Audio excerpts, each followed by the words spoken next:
Okay, so we are about a week and a half out from my bunion surgery. Um, it has been quite a transition as far as the ability to do stuff. As a stay-at-home mom in my early 40s, the the thought prior would be, oh my God, to be able to just sit on the couch and do nothing and get waited on for weeks at a time, not having to cook, sounds amazing until you have to do that. And then the new wears off so quickly. But again, I've had a lot of support. My mother-in-law has been staying with us to get the kids back and forth to school. Fortunately, the kids are now out of school for Christmas break, and so they've been able to support me and help around the house and take on a lot more responsibilities. Like I said, I have two kids in school. One is in high school. I think that's important to the story. One in high school, one in elementary school, and one in diapers. So we have a nice little age spread at our house.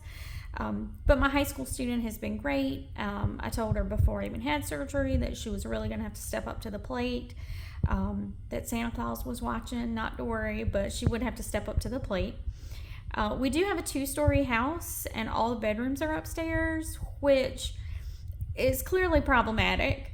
But my scooter, which is quite festive, we put Christmas lights on it. The kids think it's amazing, and they want to decorate more on it, but I don't want it to get in the way of using it. This thing right here was worth all $89 that I spent on Amazon. My insurance would cover crutches, but they wouldn't cover a scooter. And the pharmacy DME place said that they would rent it to me at $75 a month. Or I could just buy one on Amazon for $89. So we went with the $89. We'll find it a good home after all is said and done. But having a 2-story house, I get one trip up and down the stairs throughout the day. So my daughter or mother-in-law or husband will take my scooter downstairs, and I will sit on my butt and scooch down the stairs without putting weight on my foot, and then get on my scooter around.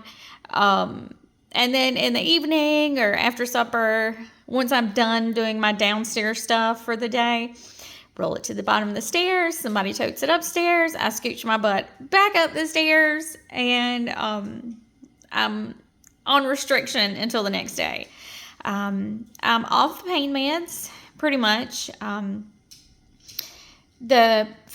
doctor had to call in some stronger meds than what they initially called in, because not only do I have a very high pain threshold, it is very inconvenient that I also have a very high tolerance to pain medication. And so that's why they had to call in something stronger for me. So they called in a step down on like prescription pain meds. So I took those for a day. And I've only taken like one dose a day, and that's kind of been in the middle of the day. I've had to be out of the house more than I anticipated. We've had some family health issues going on. So I've been back and forth to the hospital, spending more time than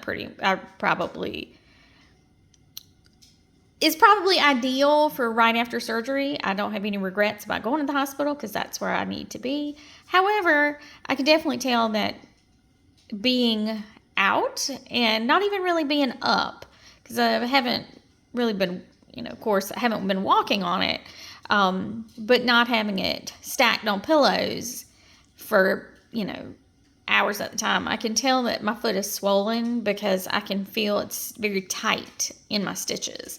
So after my initial day and a half at the hospital, there has been significant improvement in my family patient. And so the last 2 days I've been home with my foot up and iced, and I can tell a huge difference in the swelling, and it's feeling a lot better. So far, so good. The having a strong support network is critical, because I could not do this without a team. I mean, this surgery is a team sport. Of course, I'm not driving still, which is tough. However, if you're planning on doing the surgery, think about timing.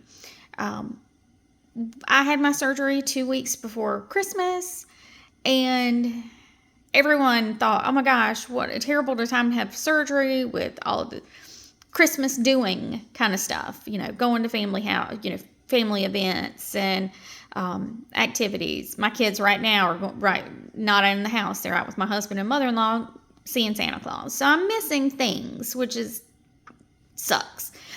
But I only had to make arrangements to get the kids to school for 2 weeks-ish. And that was not terrible, because I have great neighbors. Their kids are in the same school. So I only had to make arrangements for 2 weeks. And then the kids are out of school for 2 weeks and change here. So my older daughter can provide a lot of support. They don't necessarily have to go anywhere. But it's a whole lot less pressure on what needs to happen and when it needs to happen. We don't have quite as much structure. That being said, cooking and cleaning and all of that, the torch has kind of had to pass the torch, which stinks because I like to cook. And another thing that is difficult is the kids. Of course, like I said, I've got one in diapers, and the kids love to play, and they're notorious for dragging everything out.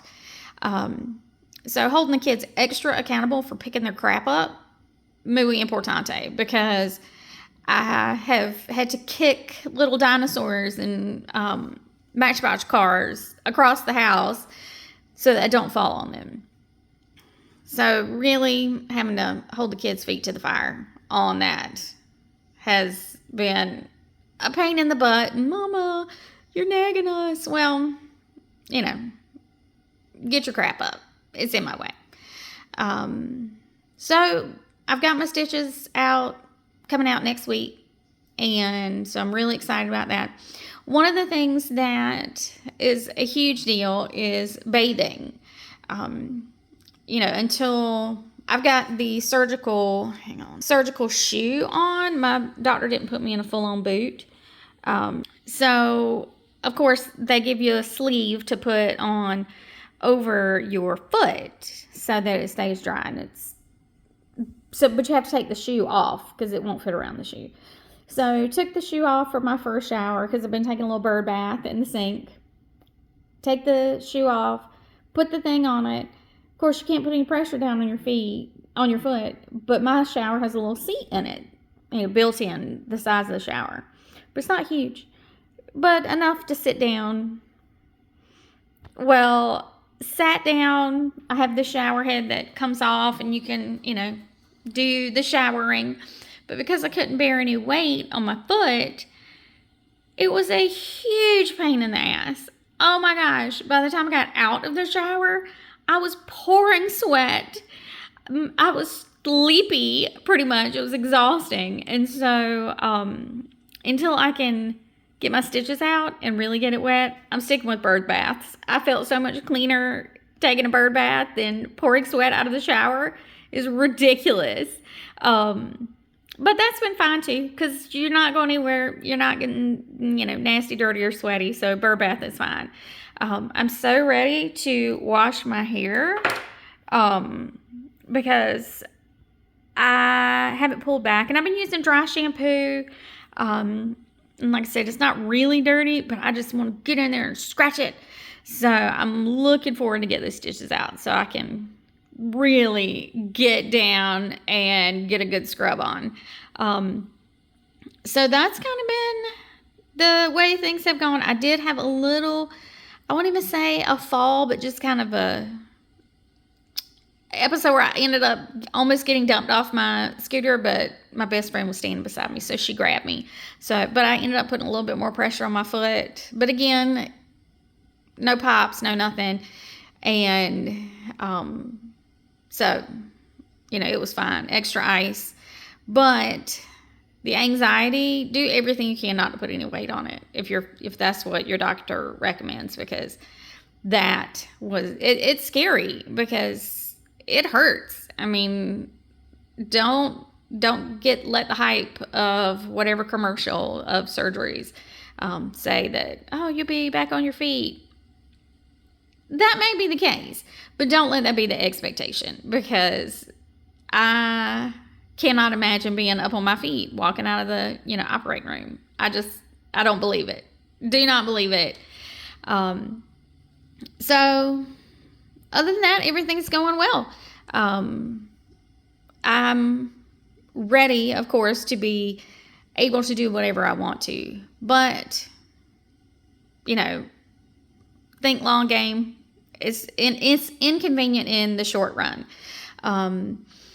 Another thing, as far as timing on your surgery, I'm having it had it in December, so 6 weeks out from early December is got me in mid-January at my 6 to 8 weeks mark. Yeah, mid to late January. So summertime, I should be back and good as new in the summertime. So if you have it in the spring or the summer, you're not going to be able to participate in a lot of summer stuff that's outside, swimming, and we're huge water rats, and we have a boat, and we're always out on the water. So that also, I would rather it be inconvenienced during the holiday season when people are out of school and out of, on vacation, as far as the winter holidays. I'd much prefer that than summer, limiting all of your summer activities. So think about the time of year, not just the short-term scheduling. Not only that, you're probably closer to your deductible at the end of the year. I know we were. So that had part of our decision-making factor when we were first thinking about when I was going to do it. So that's kind of where we are, just scooting around and not going anywhere. But yeah, don't go anywhere if you don't absolutely have to. Because even though I didn't go anywhere that was vigorous, I didn't go to the store, there wasn't a whole lot of riding around, but just a little bit of going to the hospital to visit my family member, even just that was a booger. And you've got to have a wingman to get you in and out of the car. It's not like you can just Uber, unless you can guarantee an Uber with a van, because you got your scooter. Or I've got crutches too, but they are, I feel like, less convenient than the scooter, because I've got my little, and I can put a little bit of coffee in a really tall cup. I don't have to worry about it sloshing out. So that's the update. So far, so good. A little better every day. But even though the garden peas are still getting used on my foot and sleeping in the boot, I did somehow take the boot off while I was sleeping last night, and it just seems really weird. And so I woke up and I'm like, oh my God. So I feel it kind of swollen, I guess, from not having as much compression on it with the boot being on it. So I rewrapped the ACE bandage, not the surgical bandage, but the ACE bandage, to get a little bit more compression to help with any swelling before I was up and doing anything. So listen to your doctor. Don't be a pain and not listen to your physician, because I do know the guy that made the insoles for my shoes before I had surgery, when I was trying to do less invasive treatment. He said his wife had the surgery, and she was a nurse, and as someone that has worked in healthcare and has a spouse that works in healthcare workers are the worst patients, because they think, I know I was the same way. It's like, no, I know this. I'm a healthcare professional. It's fine. I got it. But she didn't listen to her doctor. She started doing stuff too early, and she did have to go back in and have surgery. And I would not want to have to do that again. So just listen to your physician's orders, and follow the rules. So far, following the rules as best I can. And when I didn't, and it wasn't even not following the rules, it was just a little bit of overdoing it. And I immediately felt the consequences. Immediately had to bust out the ice, had to take the prescription pain medicine, which I pretty much stopped taking. But I had to go back to the prescription pain meds. So I can definitely tell a difference listening and not listening. And, the further out you go, the better you're going to feel. So, probably feel like, I'm 3 weeks out, I'm 4 weeks out. I don't have to follow the rules quite as much. Not true. My only major complaint today is A, I don't get to go see Santa Claus, but B, I feel like I look like the troll that ate the 3 billy goats gruff. Like I should be climbing out from under a troll bridge. I mean, I just feel a disaster. But again, not going anywhere. So I'm in the safe nest of my house. So I guess if I want to look like shit, I can look like shit. So I will keep you up to date.